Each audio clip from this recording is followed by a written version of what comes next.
WSKY TV News, Lexington. The news is brought to you by SkybridgePress.com, publisher of the journal Kentucky Lexington Monitor, and a still small voice, the Vatican, the USA, and Israel in Bible prophecy. SkybridgePress.com.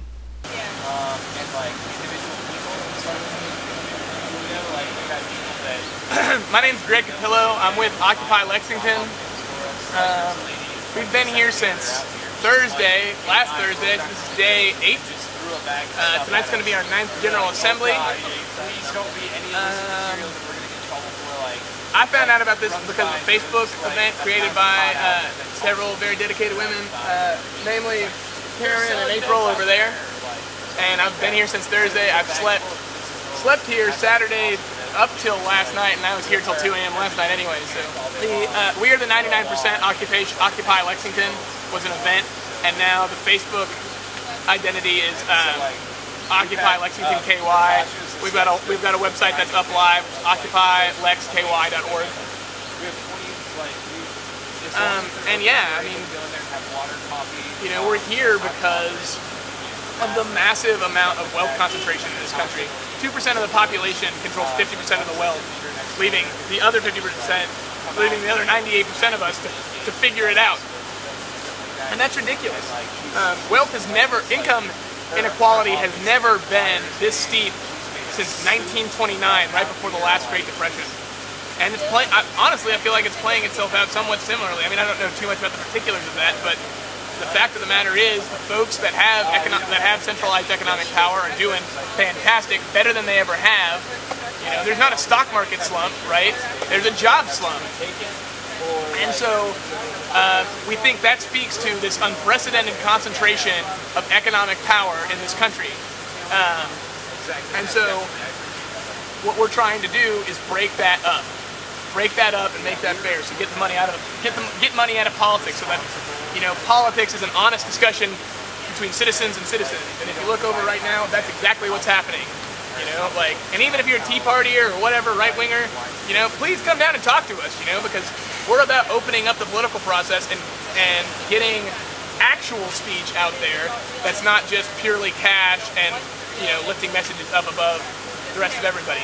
And, you know, if you think that I'm some dumb hippie for saying that, then let's come down and have a conversation about it, you know, person to person. You know, in terms of specific demands, you know, I can't speak for the collective. You know, that's something we're working on. And I feel like in the media generally, you know, the movement's been panned as having a lack of vision or having a lack of foresight. But I mean, are you serious? You know, like that's my reaction to that is, are you serious? Do you have any idea? I mean, do you realize the scope of the problem we're dealing with here? We're talking about a massive reorganization of the way things have been done in this country for the last 50 years. And so so in terms of the tactics or strategy for accomplishing that, like, give us a minute, right? I mean, especially considering that the United States Congress couldn't pass a law that says we as a state are going to pay our bills. You know, that debt ceiling debacle was ridiculous and completely manufactured. So, you know, we're just citizens sitting around trying to have an honest conversation and you know, putting stuff together. The Constitutional Convention lasted for weeks on end, with people arguing and fighting with each other and calling people names. You know, it's their names and fighting and dragging it out and folks walking out and all sorts of craziness, you know. So yeah, like us massively reorganize. You know, I think we should get a minute to get ourselves together and collect our thoughts before, you know, and be intentional. Because fundamentally, what's happening is that this society is being run without the consent of anyone but the 1% or the 2% of the folks that control 50% of the wealth. And so we want to make sure that if we're putting something out, a general statement, that is okay with everybody and that we have a consensus moving forward. And so we're trying to move away from a model of politics that is winner take all and move towards a model of politics that is cooperative and community based. I have a job, I work for a coffee shop, I'm looking for other employment. In terms of my career path, you know, this is what I want to do. I'm an organizer, you know. Philosophy and mass communications.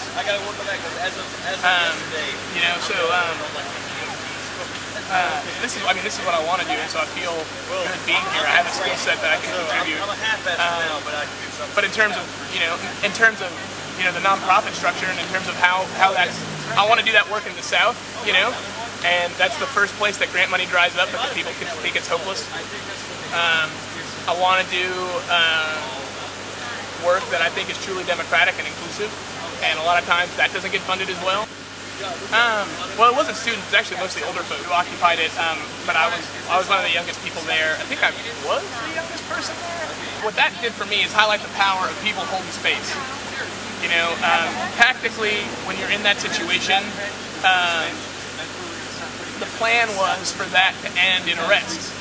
And as Mr. Berry said, when he came to us after the governor's security met with him, he said, "Well, folks, it looks like they're smarter than we thought they were." Wendell Berry was there, and so I'm sorry. I don't like to call him Wendell on the news. You know, and so what that suggests to me is that it's not about. There's kind of a new rule for tactics, you know, and a new role, and that just occupying place and holding space is an important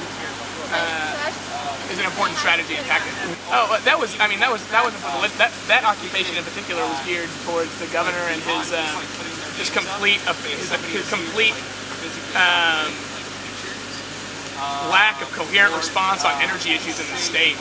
You know, I mean, he has a coherent response, and it's cold, but that doesn't jive with any actual fact or reality about energy in the United States and in Kentucky, particularly in the next 20 years. You know, so what that says to me is that our country is being governed without the consent of the vast majority of people. If we had looked at the facts, the real hard facts about Iraq in 2003, we wouldn't be there. If we looked at the real hard facts about Afghanistan and what's happening right now, we'd get the hell out of there, to be honest. We've been there. Today is the 10th anniversary of the war. The 10th anniversary of the war in Afghanistan. It looks like to me we're in a worse situation than we were in 2001. We spent $8.7 trillion just on the conventional occupation of Iraq and Afghanistan. Not to mention the money we're never going to know or seen about that's going to the NSA, that's going to the CIA, whose line items are kept secret from the American public. So that's maddening. That's insane. Not to mention all the children that, you know, all the folks who are coming back here damaged. We've had 4 separate Marines come by and say, you know, hey, I'm not as cool around being around crowds as I was before I served, but, you know, I want to be here where I can. You know, and that's because these folks have come back damaged and hurt, and a lot of them have to fight the VA every day to get their benefits. So fundamentally what's happening, like I said, is we are running this country without the consent and making decisions that none of us are consenting to. Americans don't like murder, but we're supposedly collectively consenting to it in a huge way. So what we're trying to do is run a consensus process, a truly democratic organization to get away from the oligarchy and trying to create. So we run all of our meetings on consensus process, which means that when we take a vote, we do thumbs up, I'm really enthusiastic, I like that. Thumbs to the side, man, I'm not feeling really good about this, but I can live with it. But let's talk about it some more. Thumbs down, I absolutely refuse, I don't want to be a part of this. And rather than just take a poll and have, oh, well, the thumbs down lost, their opinions don't matter, we keep talking so at least we can get folks to hear. No, considering, I mean, if George Soros wants to come by, we're not going to turn any donations away. We are in an apolitical movement. This is a social movement. This is not a political movement. I mean, kind of. We're encouraging. This is the registration deadline, so we've got voter registration cards for folks interested.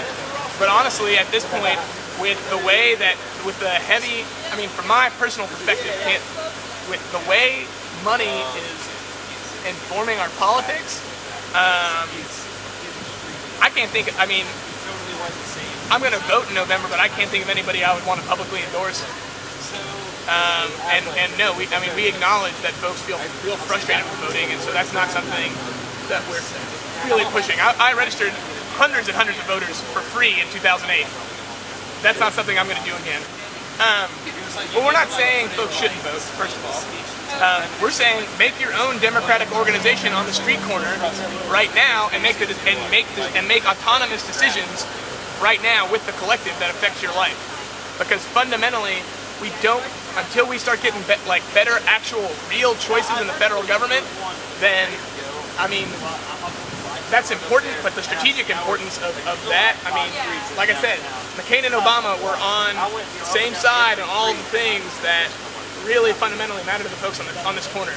So what we've got to start doing is taking that power and taking our power as citizens together to start shaping the world we want to see on a local level. So vote in your local elections, please. You know, I've got a lot of interesting, I think there's plenty of great, I think there's a definite choice for me personally in the Commissioner of Agriculture race. I'm not going to say who that is, but I think there's a real definite, clear choice. So I encourage folks to vote in that election. Progressive tax reform. I mean, that's something that I personally like, and I wanted to come in with some ideas so that I'm not slaughtered on Sue Wiley's website for not having any ideas. Like I said, as a collective, we haven't passed a formal list of demands. We're hopefully going to have something looking like that tonight for the General Assembly to vote on, and so that'll be online, occupylex.org, lexky.org, occupylexky.org. We voted on Saturday to be here indefinitely, so. But right now, I feel like it's strategically helpful just to be a presence and have folks come. In American society, it's not okay to talk about struggling economically. If you do, it's your fault. And we want to make fundamentally a space and keep a space for folks to come and share their burdens, share their story, and to get those lifted up, because it's not your fault. It's decisions made by people hundreds of thousands of miles away, and we want to change that. Yeah, well, so we've got a slumber party, we've got a board up, and we've got the slumber party sign-up list, so there's folks staying every night. I personally live pretty close by, and we have a lot of folks who do live close by, who have opened their houses, opened their kitchens to us. Mike, how you doing, buddy? Lovely, how about yourself? Amazing. General Assembly is every day at 6:30, corner of Main Street and Esplanade. We'd love to have you out. We'd love to see you and hear what you have to say. The news is brought to you by skybridgepress.com, publisher of the Holy Lexington Empire. skybridgepress.com.